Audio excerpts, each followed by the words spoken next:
Barreta, oras-oras sa DZGB.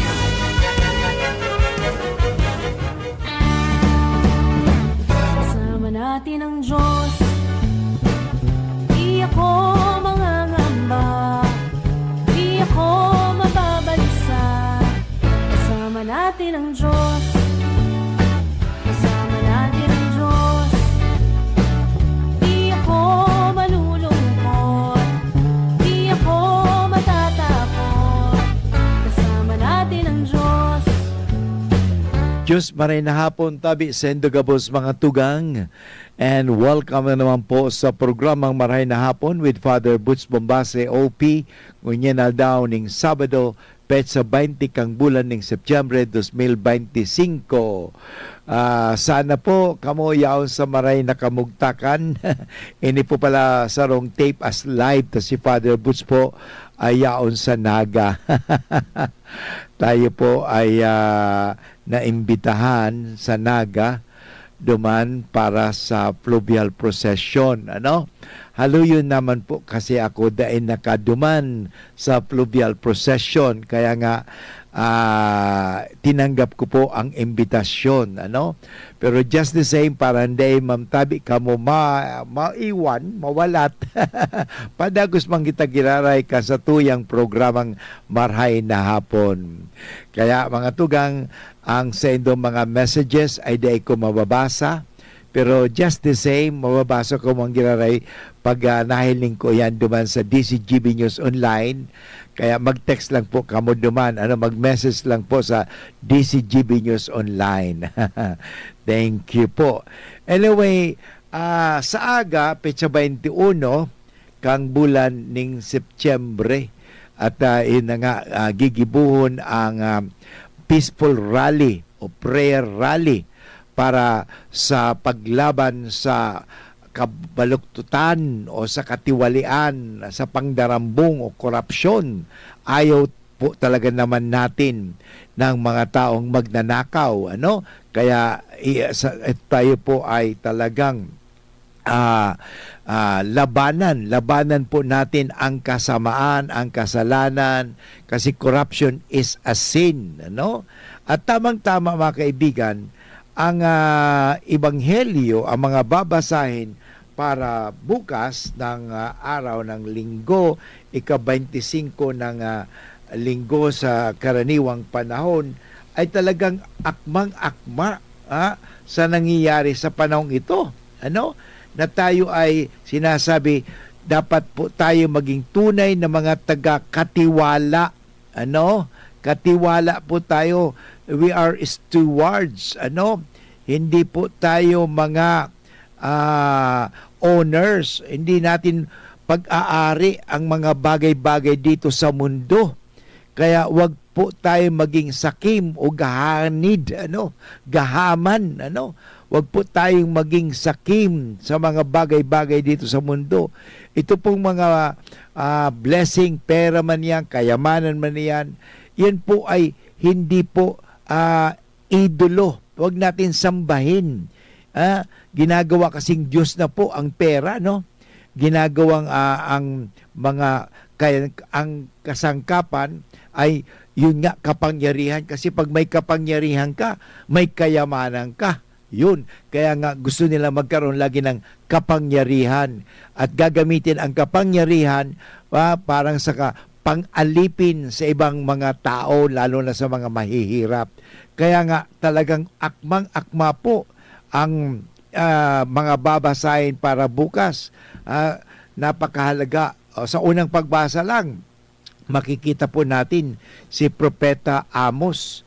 He is really against injustice. Sabi nga dito, basahin ko mga tugang maganda, sa Amos Kapitulo 8, versikulo 4 hanggang 7. Pakinggan ninyo ito, kayong sumisikil sa nangangailangan, na kayong umaapi sa mga dukha. Tingnan ninyo ang sabi ninyo sa inyong sarili, inip na kaming matapos ang mga araw ng pamamahinga.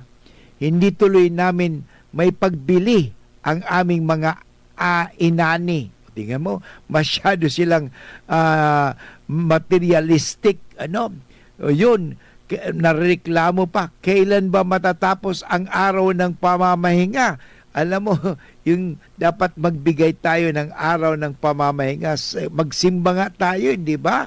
Yun, sila gusto na trabaho, kahit linggo, trabaho. So nakakalimutan na magkaroon ng araw ng pamamahinga. Para sabi nga, mailako na namin ang mga trigo. Masyadong negosyo, nakakalimutan na nila ang tunay na buhay. Ang buhay po naman ay hindi naman trabaho. So yun, sabi nga, nakakalimutan namin. Yun, tataasan namin ang halaga. Tingnan mo, mandaraya pa ha. Gagamit kami ng malaking takalan at dadayain namin sa timbang ang mga mamimili. Tingnan mo, sobra talaga. Talagang mandaraya, magnanakaw. Sabi nga, kapatid ng sinungaling ang magnanakaw. Ang taong nagsisinungaling, magnanakaw po yan.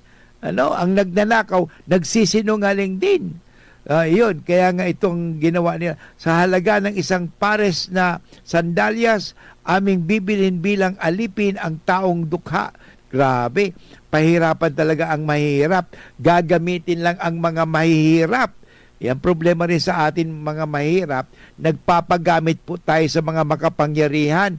Nagpapagamit din po tayo sa may pera. Kaya pagdating doon, o nga sa eleksyon, nakatanggap ka pero pagkatapos mahirap pa tuloy. Ngayon, naghihirap ka. Kaya nga yan po, mag-ingat din po tayo kasi yung mga may kapangyarihan, may pera, gumagamit po ng kanilang kapangyarihan parang apihin ang mga dukha at papakagating kayo. Pati yapis ng trigo ay ipagbili namin sa mataas na halaga. Tingnan mo, pandaraya. Sinumpa ang Panginoon. Sumpa ang Panginoon, ang Diyos ng Israel, hindi ko na maipapatawad ang masasama nilang gawa. So tingnan mo, ito po mga kaibigan, ang mabuting balita muli sa first reading sa Amos, Kapitulo 8, versikulo 4 hanggang 7, na ang lahat po ay may hangganan. Kaya sumumpa ang Panginoon, ang Diyos ng Israel, hindi ko na maipapatawad ang masasama nilang gawa. So lahat po ay mayroong mayroong hangganan. Yun. Kaya tandaan po natin sa first reading, napakaganda po itong paalala sa atin that the prophet Amos is against injustice, denouncing those who exploit the poor.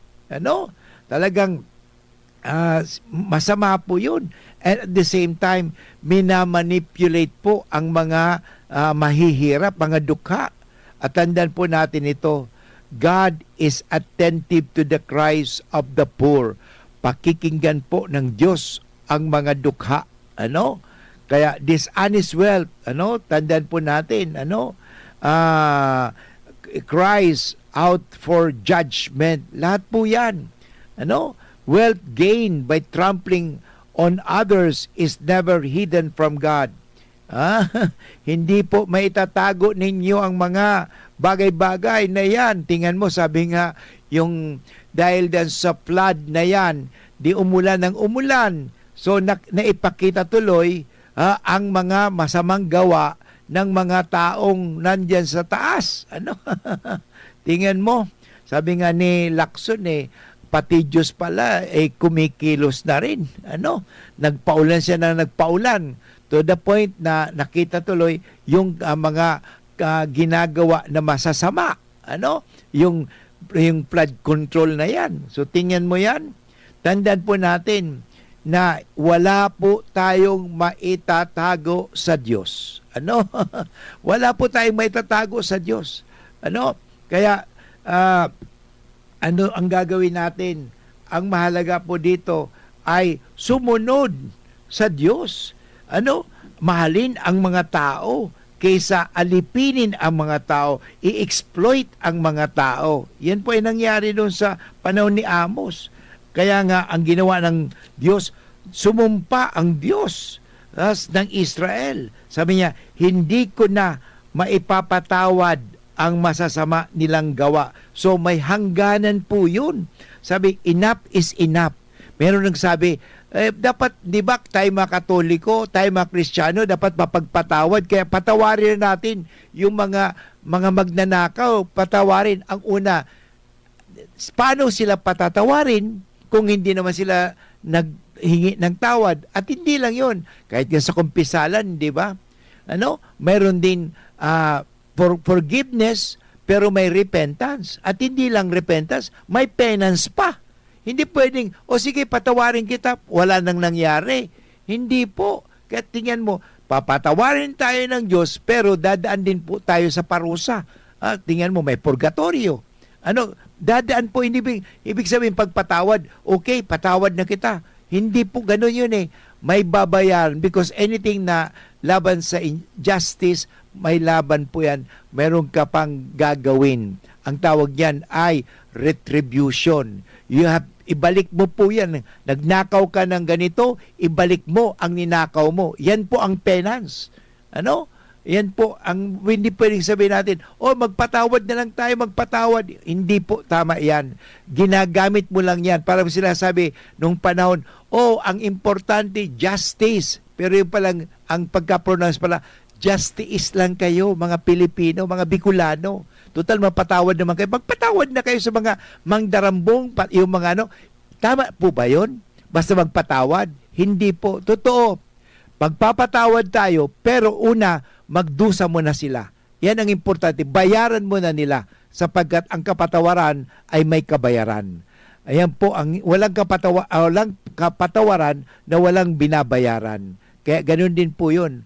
Pagbabayaran muna natin bago tayo magkaroon ng kamit ng tunay na kapatawaran. Babalik muli si Padre Butch pagkatapos ng mga paalala. Pre, makinig ka muna. Payong kaibigan lang ha. Work hard, play hard. Yan ang motto ko dati. Pero nakakapagod din pala katagalan. Sa gitna ng lahat ng mga puyat, inom at pagkain ng masasarap, kasama na ang oily at fatty foods, kailangan pa ring bantayan ang kalusugan. Tamang kontrol ang kailangan. Katuwang ko, ang Liverade. May silimarin na maaring makatulong protektahan ang atay. Cheers to more good times. Be a liver lover. Mahalagang paalala, ang Liverade ay hindi gamot at hindi dapat gamitin paggamot sa anumang uri ng sakit. Ang good drinks at good food, perfect combo. Isama pa ang Liverade para sa kalusugan ng atay. Mabibili sa mga leading drugstores nationwide. Mommy and Daddy, back to school na ba ang inyong chikiting? Sa pagbabalik ng school-based immunization ng DOH, katuwang ang DepEd at local government units, siguruhing sila ay protektado laban sa mga vaccine-preventable diseases. Makilahok at makipag-ugnayan sa kanilang mga paaralan, and together, let's protect the future of our children. Be wise, immunize! Isang paalala mula sa inyong DOH Bicol Center for Health Development.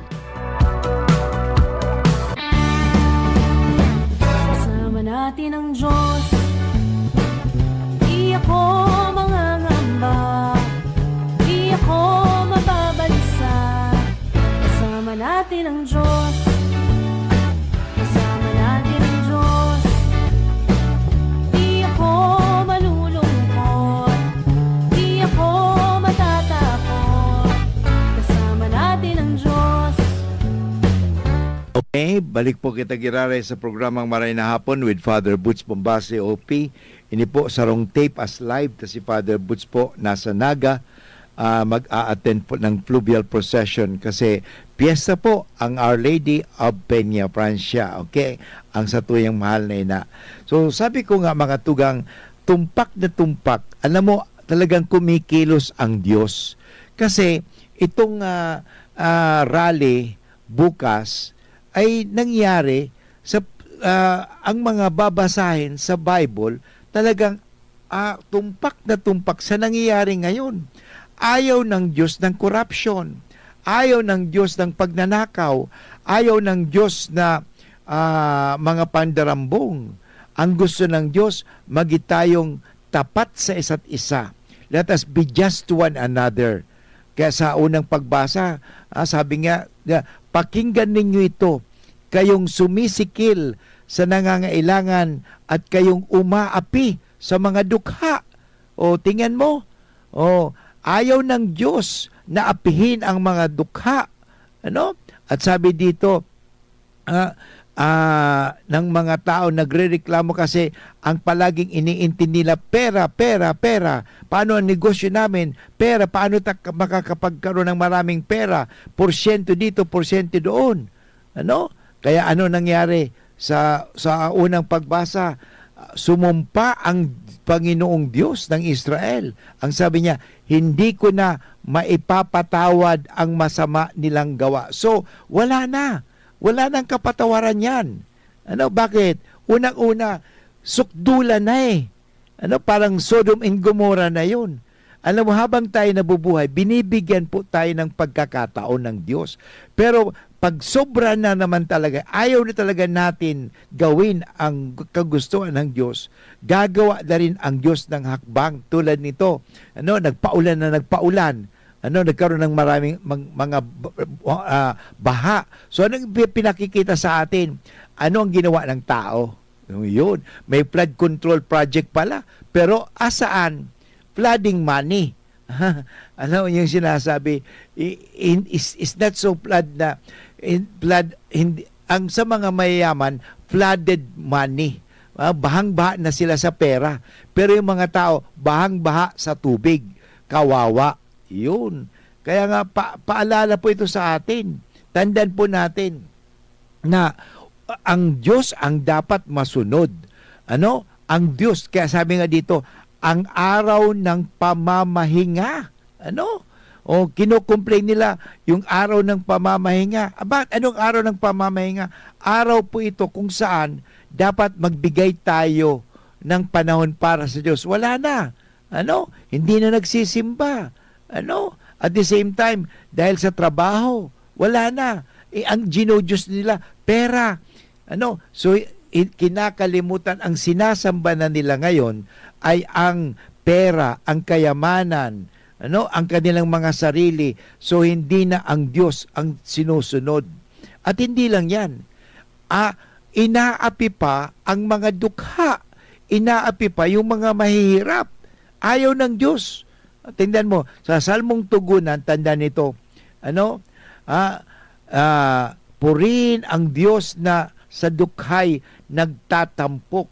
Yun, tandaan po natin, the Lord hears the cry of the poor. Yan po mga tugang yan, maliwanag po yan sa unang pagbasa. Ano, tandaan po natin na anumang pera na galing sa korupsyon ay meron po yan kaparusahan. Ano? Akala nila walang kaparusahan. At ang pera na galing sa korupsyon na yan, easy money. Ano? Tingnan mo, ay hindi po yan magpa-prosper. Hindi po masasabihin, ay blessing po kasi yan. Alam mo, ang Diyos napakabait sa amin. May narinig ako ano? Sabi niya, alam mo, dahil kami po ay palaging pinagpapala ng Diyos, kaya kami ngayon mayamanunon. Pero anong ginawa sa kayamanan nila? Ano? Ito ba'y naitutulong sa kapwa? Hindi po. Manipulating the poor. Yan po ay masama. Ano? Tandaan po natin ito. Wealth gained by trampling by others, is never hidden from the Lord. And money that come from corruption will end up in punishment, condemnation. Because there is justice. Tandaan po natin, meron pong, kung masasabi dito sa mundo, walang justice, pero there is divine justice. May Diyos po, at ang Diyos ang siyang maghuhusga sa ating lahat. Bakit? Lahat po kasi tayo mamamatay. Tandaan po natin yan. Walang sino man dito mayaman, manunon. Wala po sa atin dito sa mundong ito. Kahit may pera ka pang paggamot. Tingnan mo nung COVID-19. Ang yaman-yaman niya, pero namatay. Bakit? Wala rin. Tandaan po natin, lahat po tayo mamamatay. At pag tayo namatay, haharap tayo sa Diyos. At ang tanong, anong ginawa mo sa ibinigay kong biyaya sa inyo? Ito ba'y naitulong mo sa kapwa mo? O ikaw nagpakasasa, nagpakayaman ka, at to the point na naging mayabang ka, pinagyabang mo pa yung kayamanan mo, pinagyayabang mo pa sa social media, ang lahat-lahat na yan, parang sinasabi mo na ikaw talaga maswerte. Maswerte ka. Maswerte nga talaga. Mahirap po yan. Tandaan po natin yan. Lahat ng mga ninakaw mong pera, hindi mo po yan madadala kahit sa kabaong. Ang lahat na pinagpaguran mo dito sa mundong ito ay hindi mo madadala. Kapag pinagpaguran mo lamang ang madadala mo? Yung kabutihan na ginawa mo. Totoo. Mahirap daw gumawa ng kabutihan. At yung pinaghirapan mong mga kabutihan na ginawa mo sa iyong kapwa, tandaan po natin, anumang ginawa natin sa ating kapatid, remember, whatever you have done to the least of my brethren, you did it to me. Yan ang sabi ng Panginoon. Kaya nga, wag po tayong maging mayabang dahil sa ating kayamanan. Ang kayamanan ay hindi pinagyayabang. Ang kayamanan ay hindi pinagdadamot. Ang kayamanan ay kasangkapan. Upang ang taong mga naingangailangan ay matugunan ang kanilang pangangailangan. Tandaan po natin, the Lord hears the cry of the poor. Ang Diyos po ay hindi bingi sa mga daing ng mga dukha. Kaya sabi sa Salmon Tugunan, purihin ang poong Diyos na dukhay nagtatampok. Sa pangalawang pagbasa, napakahalaga po ito. Kaya nga ipagdasal po natin ang mga leaders ng Pilipinas, ng tao lahat. Siguro kasi di pinagdarasal natin ang mga pagdasal natin ng presidente, ang mga senador, congressman, ipagdasal natin sila na magkaroon ng takot sa Diyos. Kasi wala na yatang takot sa Diyos. Kaya nga ang pagnanakaw, tingnan mo, ang taong nagnanakaw, wala nang takot sa Diyos yan. Kasi nga, di ba, those shall not steal. At tandaan po natin, walang sino mang tao dito sa mundong ito exempted sa Ten Commandments. Lahat po tayo ay kailangan sundin ang 10 utos ng Diyos. Hindi exempted, lahat po tayo. Walang kahit sino mang napakabait na tao, napakabuting tao, hindi po siya exempted. Lahat po tayo. Kaya napakahalaga yung pagdarasal, una pagsamba, di ba? O yan, first, second, third commandment, walang iba kundi pagsamba sa Diyos yan. Nakilalanin natin may Diyos talaga. Yun. At yung pang-4 hanggang pang-10, importante ng pagmamahal, paggalang sa ating kapwa. Kaya mahalaga po ito. Sa ikalawang pagbasa ni Timoteo, sulat ni Timoteo, chapter 2, verse 1 to 8, pinakamamahal ko, una sa lahat, ipinakikiusap kong paabutin ninyo sa Diyos ang inyong kahilingan, panalangin, pamanhik at pasasalamat para sa lahat ng tao. Kaya pagdasal po natin, ang mga tao. Kaya nga sa misa, mayroon tayong prayers of the faithful. Gayun din ang magawin ninyo para sa mga hari. O yun, yung mga nanunungkulan, mga hari, at mga makapangyarihan upang makapamuhay tayo ng tahimik at payapa. O tingnan mo, siguro kasi tayo mga Pilipino, Katoliko man, hindi natin talaga pinagdarasal ang mga nanunungkulan, ang mga may kapangyarihan upang, ito po bakit ipagdasal natin sila? Upang makapamuhay tayo ng tahimik at payapa, marangal at may kabanalan.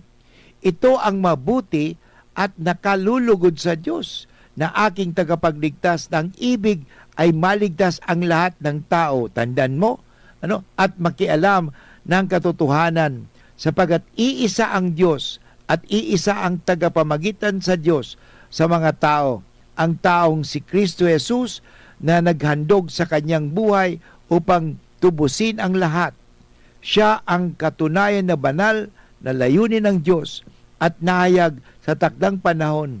Dahil dito Ako'y hinirang na mangaral, apostol at tagapagturo ng pananampalataya at katotohanan ito sa mga hintil. Katotohanan ang sinasabi ko, hindi ako nagsisinungaling. O tingnan mo, sabi ni San Pablo, hindi ako nagsisinungaling, katotohanan. Ibig ko ang lalaki sa lahat na dakoy manalangin ng malinis na kalooban, walang hinanakit o galit sa kapwa. Yan mga kaibigan ang ikalawang pagbasa na maririnig natin bukas. Kaya nga ang hamon po sa atin ay magdasal. Ipagdasal po natin ang mga leader ng ating bayan. Palaging ipagdasal because for justice, yan po importante. Tandaan po natin, prayer is not simply an individual response, but it is a communal response. Okay? Sabi nga, when we try to lift up our world to God. So mahalaga po yun. Keep lifting up the world to God. Itaas po natin ang ating mundo sa Diyos sa pamagitan ng panalangin. Babalik muli si Padre Boots pagkatapos ng mga paalala. Ang oras tabi mo niyan is 30 minutes after 1 o'clock. An oras hatod sa Indokang. Plemex for Kids. Mommies, agapan agad ang ubo at plemang nakabara. Pambatang lagundi. Plemex! Liver Aid Silimarine Capsule. Ang good drinks at good food, perfect combo. Isama pa ang Liver Aid. It's liver lover, boys! Artisan Joint Supplement. Bumabagal ang galaw dahil sa joint pain at arthritis. Mag-Artisan Optin Lutein Capsule. Alagaan ang paningin sa tulong ng Optin. Kitang-kita ang kalusugan ng mata. Plemex. Pag may ubo o hika, Plemex agad. Basta lagundi, Plemex! Yolo Pascual po. Sa ubo at hika, may Plemex Forte Syrup and bottles. Pero para sa ginhawang kailangan agad, may Plemex Forte Capsule and Blister Pack. Madaling bitbitin, kayang ibulsa. Gawa sa natural na lagundi na tumutunaw at nagpapalabas ng plema. Convenient na, ginhawa pa. Plemex Forte Lagundi in Capsule. Basta lagundi, Plemex. Easy! Vitex Segundo L is the generic name of Plemex Forte. If symptoms persist, consult your doctor. Mga tugang, abangan ta ang pinakabagong programa digdi sa DCGB Radio. Ang programang mahatod ning mga impormasyon, mga istoryang kapupurutan nin inspirasyon na naidulot kan pagtatrabangan nganing maiangat ang pagkabuhay kan mga Bicolanong paraomang benepisyaryo. Magkiribahan kita, alas 10:30 hasta alas 11 ning pagkaaga, magantabay, asin maghinanyog sa kape, asin baretang agraryo. Kung ikaw ay edad 50 pataas katulad ko, may mataas na ang risk ng manlalabo ng paningin. Mas challenging ang pang-araw-araw na gawain tulad ng pagbabasa, pagsusulat, at pagmamaneho. Ang Optin ay may lutein na maaaring makatulong sa kalusugan ng mata, nilalabanan ng epekto ng glaucoma, macular degeneration at katarata. Kitang-kita ang kalusugan. Mabibili ang Optin sa mga pangunahing butika nationwide. Mahalagang paalala, ang Optin ay hindi gamot at hindi dapat gamitin panggamot sa anumang uri ng sakit. Attention! Attention! Mga paraantabay, may marhay na bareta! Ang DZGB nasa cellphone na! Yes po! Madadangog na ang DZGB sa saindong mga cellphone. Sa katuyuhan na mas lalo kamong mapagsilbihan asin dagdag na konvenyensya sa saindo gabos, ang DZGB pwede nang ma-access sa paagi kan sa indong cellphone. I-download lang sa saindong mga Android phone ang DZGB app sa paagi kang Google Play Store asin Apple App Store asin hanapo ng DZGB Live. I-install sa saindong gadget asin malinig nindong madadangog ang DZGB. Libre po ini. DZGB. Number 1 na, may Facebook Live pa. Ngunyan, may DZGB Live app na. O, ano pang pighahalat nindong mga paraan tabay? Download na! Kasama natin ang Diyos. Di ako mangangamba. Di ako mababalisa. Kasama natin ang Diyos. Kasama natin ang Diyos. Di ako malulungkot. Di ako matatakot. Kasama natin ang Diyos. Okay, dumako na po tayo sa ikatlong bahagi ng ating programa. At pinag-usapan po rin po natin ang mga babasahin bukas sa araw ng linggo, ika-25 linggo ng karaniwang panahon, na angkop sa nangyari ngayon na peaceful rally, na nagpapaalala kaya sa mga babasahin natin na ayaw ng Diyos ng korupsyon, at ayaw ng Diyos na apihin ang mga maralita o mga dukha, ang mga pobre, at pangalawa, sabi, ipanalangin natin ang mga may nanunungkulan sa ating bayan, upang tayo ay makapamuhay ng tahimik at payapa, marangal at may kabanalan. Ito ay ikabubuti at ikalulugod sa Diyos, sa ating tagapagligtas. So napakahalaga po. Sa Ebanghelyo, may shorter form and may longer form. Ang longer form, chapter 16 verse 1 to 13. Ang shorter form, chapter 16 verses 10 to 13. Basahin ko po ang shorter form. Noong panong iyon, sinabi ni Jesus sa kanyang mga alagad, may isang mayaman na may katiwala.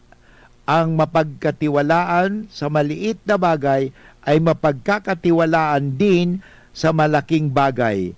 Ang magdaraya sa maliit na bagay ay magdaraya rin sa malaking bagay. Kung hindi kayo mapagkatiwalaan sa mga kayamanan ng sanlibutan ito, sino ang magtitiwala sa inyo ng tunay na kayamanan? At kung hindi tayo mapagkakatiwalaan ng kayamanan ng iba, sino ang magbibigay sa inyo ng talagang para sa inyo? Walang makapaglilingkod ng sabay sa dalawang Panginoon, sapagat kapuputan niya ang isa at ibigin ang ikalawa, paglilingkuran ng tapat ang isa at hahamakin ang ikalawa. Hindi ninyo mapaglilingkuran ang sabay ang Diyos at ang kayamanan. Mga kaibigan, ito po ang ebanghelyo na babasahin para bukas, na nagpapaalala sa atin na tayong lahat po ay mga katiwala. Katiwala. Alam mo, kaugalian ng mga Hudyo ang magkaroon ng katiwala na siyang pumapasok sa mga transaksyon at kontrata sa ngalan ng may-ari. Malawak ang kanyang kapangyarihan at responsibilidad. Kaya bilang kabayaran, hinahayaan din ng siyang magpatong ng interes sa mga bale at pautang. Kaya magaling din itong yung katiwala. Kadalasan, sobrang taas ang interest na ipinapatong na mahilin tulad natin sa 5-6 na pautang. Natanggal ang katiwala dahil sa naglulustay ng kayamanan ng mayaman. Yun, alam mo, tandaan po natin, ang mga opisyales ng gobyerno natin, katiwala lang po sila. At nakikita na, kaya mayroon tayong rally ngayon dahil sa paglulustay ng kayamanan ng bayan. Yan ang importante dito na tayo ay maging tunay na katiwala. Yan ang nangyari. Kaya naglulustay ng kayamanan ng bayan. At hindi dahil sa mga sumusod ng kanilang ginagawa.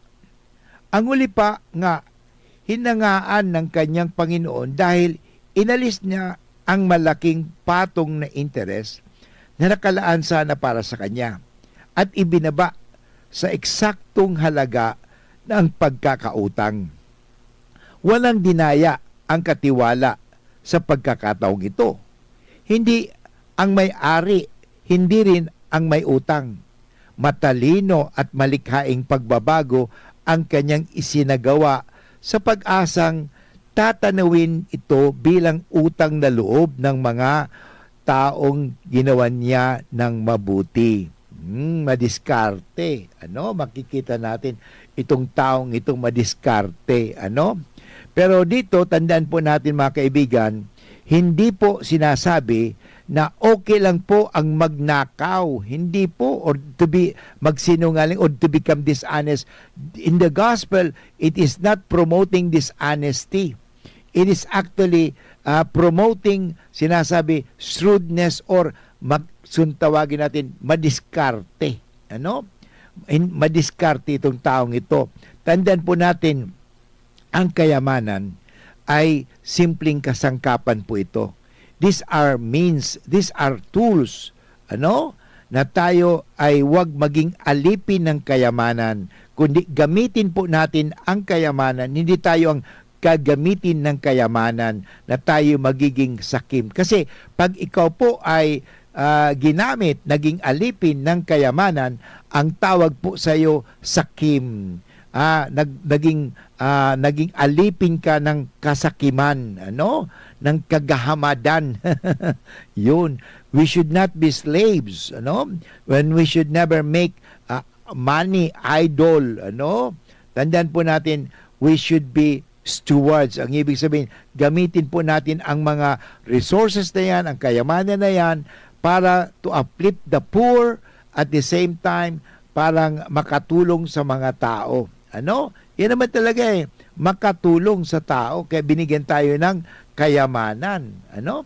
Binigyan tayo ng pinagkakatiwalaan tayo sapagkat nga tayo ay binigyan na mapagkakatiwalaan ka. So, pero meron po tayong tinatawag na accountability and responsibility.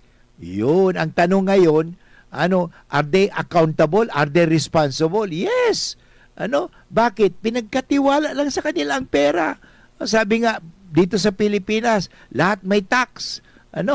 Lahat po yun Kaya nga, grabe talaga. Ngayon, yung pinaghirapan ng mga Pilipino napupunta lang sa ilan, sa korupsyon. Kaya ang tanong, tama po ba na ang mga Pilipino, hayaan na lang, patawarin na lang sila, hayaan na lang, yung mga mandarambong, na lang sila, pabayaan na lang natin sila magnakaw na magnakaw. Ano pang mangyari sa atin? At tandaan po natin, ang pagnanakaw ay kasalanan. At kung tayo nagigiring kakampi sa pagnanakaw sa pamagitan ng pagpapabaya, tayo po rin po ay nagkakasala. We become accomplice ang tawag diyan. Kaya nga tayo po ay dapat magsalita laban sa katiwalian, laban sa korupsyon, laban sa kasalanan, laban sa kasamaan. Kasi pag ang tao o tayo ay hindi kumikibo, hindi nagsasalita, nagpapabaya lamang sa nangyayari sa ating lipunan, total sinasabi, pabayaan mo lang, basta ako nakakakain. Ibig sabihin, wala kang pakialam. Ang ibig sabihin, nagkakasala ka po. Ano pang tawag nating kasalanan dyan? That is a sin of omission. Omission, sapagkat hindi ka gumagawa. There are sin of commission. Pag gumawa ka ng masama, pag hindi ka naman gumawa ng kabutihan, ang tawag yan, sin of omission. Kaya dapat tayo ay huwag tumahimik. Dapat tayo magsalita. Pag nakakakita tayo ng masama, we have to denounce injustice. And announce justice. Yan po talagang panawagan natin kasi tayo mga Kristiyano. Dapat tayo ay maging kasangkapan ni Kristo. Sa ating ebanghelyo, bilang komentaryo sa talinhaga, binigyan pansin ni Jesus ang mga aral na pwedeng mapulot ng mga alagad. Isa-isahin po natin ito. Ang unang aral, maging matalino at mapagkamalikhain gaya ng taong makamundo, pero gamitin ito sa mga bagay na naghangad na walang hanggan. So gamitin po natin sa kabutihan. Hindi po masamang maging wise, mapamaraan o madiskarte sa mundo kung gagamitin ito para sa kaharian ng Diyos. Yun. Halimbawa, kung may mga troll farm, ano man natin troll farm, hindi ba? Yung mga taong nagnanais baluktutin ang katotohanan para sa mga makasariling kagustuhan, bakit hindi tayo magkaroon ng angel farm? Yun, tinatawag, may troll farm, mag-angel farm. Ano po ito? Masistemang naglalabas ng papayag ng katotohanan batay sa ebanghelyo sa mga social media. Kaya nga, gamitin po natin ang social media. Ano? Yan po. Kung maraming fake supporters, ang mga fake news para sa nagmimistulang may snowballing na suporta ang isang tiwaling politiko, mag-organisa din tayo ng totoong mga naghahangad ng tunay na pagbabago sa lipunan para maka-impluwensya sa mas marami at masuportahan ang mga initiative na makatulong sa mga nangangailangan. Yan po ang dapat gawin natin, So tayo po ay maging may initiative tayo, Gamitin po natin ang ating social media sa pag-impluwensya ng kabutihan kaysa basta gawa tayo ng gawa kung ano naman ang ginagawa natin sa social media. Kaya kung makikita natin, itong ginagamit ng mga Pilipino, kung magbabasa kayo ng mga sa TikTok, kung saan ginagamit na nila ngayon na ang masama ay masama. Ang korupsyon ay kasalanan. Yan po, kung makikita natin ito, dapat maging tayong kasangkapan ng kabutihan at ng katotohanan, hindi ng kasinungalingan at ng pandarumbong. Babalik muli si Father Woods pagkatapos ng mga paalala. Ubo ng anak? Nakababahala? Baka plema. Para dyan, Plemex for Kids ang pambato ko. Ang Plemex for Kids ay gawa sa lagundi. Tinutunaw at pinalalabas ang plema. Ginhawa para sa bata, peace of mind para kay mommy. Camille Prats Yambao po, nagfi-flex for Plemex. Pambatang lagundi, Plemex! Vitex Segundo L is the generic name of Plemex for kids. If symptoms persist, consult your doctor. Mommies, agapan agad ang ubo at plemang nakabara. Pambatang lagundi, Plemex! Abangan sa Radyo DZGB ang programang Usapang Consumer at Negosyo. Programang magtataunin kasimbagan sa saindong mga kahapotan tungkol sa pagninegosyo. Magdadara ning kadagdagang impormasyon mapadapit sa mga diretsos nin mga konsumidor asin mga giya kung paano maging mga responsableng para Usapang Consumer at Negosyo. Mataon pagnibid sa mga matrayumpong negosyante asin sa mga establishmento de negosyo na may marhayin na kontribusyon sa komunidad. Usapang Consumer at Negosyo. Madadangog na kada primero Biyernes kan bulan, alas 11 sagkod alas 12 minuto. Ihahatod sa Indo kan Department of Trade and Industry Regional Office 5. Usapang Consumer at Negosyo. Abangan! Tuhod, siko, baywa, aray! Pag laging pasan ang sakit sa kasukasuan, sign na yan ng arthritis o joint deterioration. Karaniwan kapag nagkakaedad na, kailangan ng tibay at ginhawang makakapitan. Kaya ng artrisin yan. May undenatured type 2 collagen at methylsulfonyl methane na maaaring makatulong protektahan ang kalusugan ng kasukasuan. Make the right move. Uminom ng artrisin araw-araw. Mabibili ang artrisin sa mga leading drugstores nationwide. Mahalagang paalala, ang artrisin ay hindi gamot at hindi maaaring gamitin panggamot sa anumang uri ng sakit. Huwag baliwalain ang kirot na nararamdaman sa tuhod. Baka hindi lang yan joint pain, kundi sintomas ng arthritis. With proper diet and exercise, uminom ng artrisin. Ang artrisin ay undenatured type 2 collagen at methylsulfonyl methane supplement na maaaring makatulong protektahan ang kasukasuan. Ito ay may antioxidant at anti-inflammatory properties na tumutulong labanan ang epekto ng arthritis tulad ng pananakit ng kasukasuan, pagkasira ng buto at limitadong paggalaw. Sa tulong ng artrisin, maaring mas tumibay ang cartilage, ligaments, tendons at synovial fluid na bumubuo sa kasukasuan, mas flexible gumalaw, kayang-kaya maglakad o mag-jogging. Mabibili ang artrisin sa mga pangunahing butika nationwide. Make the right move. The Diocese of Legazpi brings you One Voice Part 2.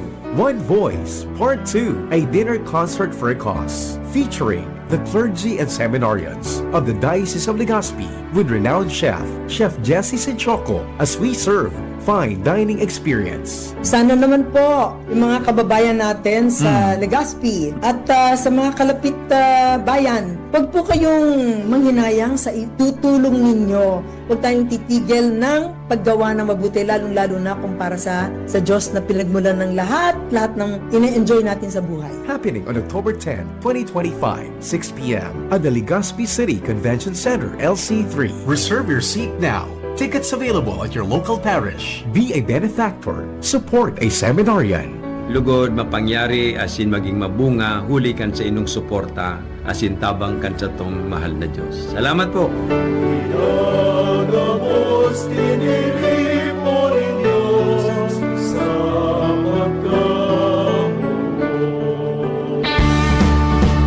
Kasama natin ang Diyos. Di ako mangangamba. Di ako mababalisa. Kasama natin ang Diyos. Kasama natin ang Diyos. Di ako malulungkot. Di ako matatakot. Kasama natin ang Diyos. Okay, balik po kita girare sa programang Maray na Hapon with Father Butch Bombasi Oping ngunyan aldaw ning Sabado nga mga tugang pinag-uusapan ang manunungod sa Ebanghelyo para bukas at sinasabi the application of the Word of God sapagat ang salita ng Diyos ay buhay na buhay. Talagang nabuhay na buhay sa panahon natin. Kaya very sinasabi relevant ang salita ng Diyos. Hindi po na sabi nga naluluma ang salita ng Diyos. Angkop na angkop sa panahon ito. Ang mensahe ngayon ay sabihin natin labanan ang korupsyon, labanan ang mga masama. Yan, labanan, hindi natin basta pabayaan ang masama. Sabi nga, tayo mga Kristiyano, dapat tayo maging matalino, at mapanlikhang pagbabago. In other words, madiskarte, sa panahon ito. So kanina sinasabi ko, ito po ang mga aral pwede natin mapulot, bilang mga alagad, maging matalino tayo at mapaglikhain o madiskarte. Parang gamitin po natin ang mga bagay na ito para sa buhay na walang hanggan. Hindi lang para dito sa mundong ito. Gamitin po natin. Gamitin po natin ang mga bagay na ito hindi lang para sa mundo. Sabi nga, hindi lang mga pamamaraan ng mundo kung gamitin, pero gamitin ito sa kaharian ng Diyos. Halimbawa, ito nga, ako po ang ginagawa ko din. Halimbawa, sa radyo. So, nagsasalita po tayo tungkol sa Diyos, paalala, o sa social media, ganun din po yung ginagawa ko. Maging influencer po tayo, ng kabutihan. Ang kasalanan ay kasalanan, kaya gumawa po tayo ng kabutihan, at pagsisihan po natin. Sabi nga, pagsulsulan, at magbalik loob tayo sa Diyos, mahalaga po yan. So, ayaw natin ng kasinungalingan.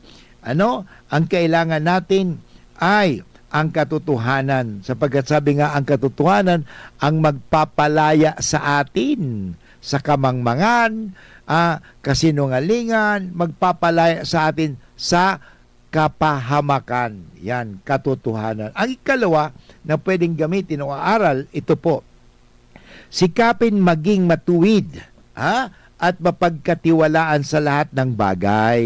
Yan. Ikaw ba'y mapagkakatiwalaan sa lahat ng bagay? Sabi nga dito, maliit na bagay, hindi ka mapagkatiwalaan sa malaki pa. Kaya tingnan natin, itong mga opisyalis natin sa gobyerno, sa buwatan na kasi nangyari dito sa buwatan. Kung sila nagsasabuatan sa kasamaan, tayo naman dapat ay magsabuatan sa kabutihan. Sama-sama tayo sa kabutihan. Kasi nga ang mga masasama, nagsama-sama na So, ang kabutihan, mga mabubuting tao, dapat magsama-sama rin. Labanan ang kasamaan kaysa pabayaan na magtagumpay ang kasamaan. So, yun po, mahalaga po ito. Maging matuwid at mapagkakatiwalaan sa lahat ng bagay. Maliit man o malaki, yaman ng mundo o yaman ng langit, pag-aari ng iba o pansarili, ito po gamitin natin, mapagkatiwalaan tayo. We have to be trustworthy. nakatutulong ang tiwala sa pagbubuo ng kaharian ng Diyos. Tandaan po natin yan. Kung mapagkakatiwalaan ang lahat ng miyembro ng pamilya, mabubuo natin ang kultura ng katapatan at tiwala sa mga parokya at pamayanan hanggang sa mabuo ang critical mass para sa maimpluwensya ang lipunan tungo rin sa pagbabago. Kaya tingnan natin sa pamilya nagsisimula ang tiwala, halimbawa, nagsisimula kasi ang pandaraya, ang pagnanakaw, ganon din Yung bata, nagnanakaw, dati piso, pagkatapos 5 piso, 10 piso, pagkatapos 100 pesos, then 1,000 na, then 2,000 na, 10,000, then million na, pagkatapos billion na, and then trillion na. O yun, hindi na naging ugali na yung magnanakaw. Yun, kasi nagsisimula po yan sa bahay. Yun, sa bahay pa lang nagnanakaw ka na, at pag ikaw na halal, dahil nasanay ka magnakaw, di natural ng pagnanakaw sa iyo. Tulad ng pagmumura minsan, Father, natural lang pagmumura. Na tao lang kami, kaya natural mali po yan, hindi po natural. Bakit? Nang isinilang ka, anong sinasabi mo? Ikaw ba'y isilang ng nanay mo? Minura mo namang nanay mo? Yun, natutunan mo lang yan. At kaya nga, anumang natutunan na mali, dapat ibaliktad yan. Ano yan? Pagkakamali yan. Well, sabi nga, pagsulsulan yan. Kaya, natutunan mo lang Bakit? Nung paglabas mo sa tiyan ng nanay mo, o hindi ka pa nagsalita, ang una mo bang natutunan sa salita mo, pagmumura? O nanay, mama, o papa? Yan ang problema sa atin Yun, nagsisimula yun. Alam mo, nakuha mo na yan Nakuha mo na kasi yan. Kasi Father, systemic na kasi Father O kung ganon, kung systemic na yan, di paguhin ang sistema. Hanggat hindi natin babaguhin ang sistema, kahit sinong ilagay mo dyan, nandyan na po yan. Kaya baguhin po natin yan. Okay? So dapat tayo ay maging matuwid at mapagkakatiwalaan. Pangatlo, maglingkod lamang ng buong buo sa Diyos. Importante ito paglilingkod. Service.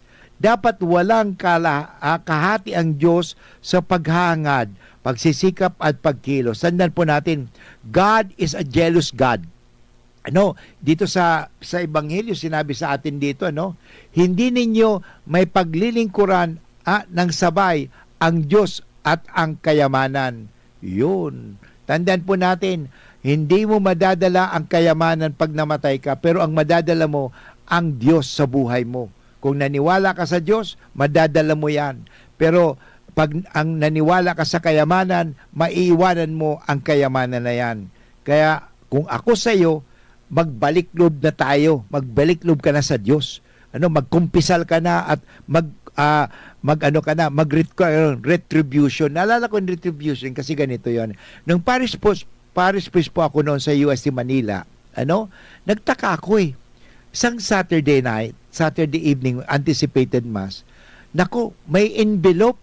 Alam mo kung magkano ang nilagay doon sa envelope? 50,000 pesos sa kolekta. Nagtaka kami. Sabi ko, siguro, nagsisi na ito. Kasi siguro, dahil nagnakaw ito, kung saan man, pero pinadaan niya ang kanyang pagsisisi sa pamagitan ng pag-donate ng 50,000. Nag-donate siya na hindi walang alam kung kanino-kanino yun. Basta nag-donate siya parang sa ganun, ibalik mo ang kayamanan. Totoo nga naman kasi minsan, para bang nagnakaw ka, pagkatapos nahiya kang ibalik doon sa ninakawan mo yung pera. O, ang gagawin mo na lang, ibalik mo na lang sa ibang paraan. O, tulad ng, yun nga, nagbigay siya ng envelope na 50,000. So, ganun po yun. Basta importante, at tandaan po natin ito, ibalik po natin ang anong ninakaw natin. Tandaan po natin, there is justice. Pag justice po kasi, there is retribution. Kung ano ang inutang mo, yun din ang babayaran mo. Kung ano ang ninakaw mo, yan din po ang ibabalik mo. Hindi pwedeng sabihin, patawad na lang. Hindi po. Kaya nga, kahit magkumpisal ka, may penance lagi. There is penance in forgiveness. There is no such thing as forgiveness. Wala kang babayaran. May babayaran ka pa rin po. Ano? Babayaran mo dito sa mundong ito. Kung hindi, sa pagbabayaran mo yan sa purgatorio, kung talaga, pagbabayaran mo na yan, walang iba, all throughout your life, sa impyerno. Wala nang kaparusahan, wala talagang doon, wala ka ng pag-asa doon. Kaya habang nabubuhay ka pa, habang tayo nabubuhay pa, may pag-asa pa, bayaran mo na anumang ginawa mong masama sa pamagitan ng paggawa ng kabutihan. Sabi nga, bawiin mo na yan. So, ang pangatlo po, maglingkod ng buong buo sa Diyos. Hindi paghangad ng kayamanan at makamundong saya. Tandaan po natin, hindi ang mga taong nang gagamit, hindi ang mga politikong baluktot ang utak. Ang Diyos lang, wala nang iba pa ang dapat mahalin at sundin at paglingkuran.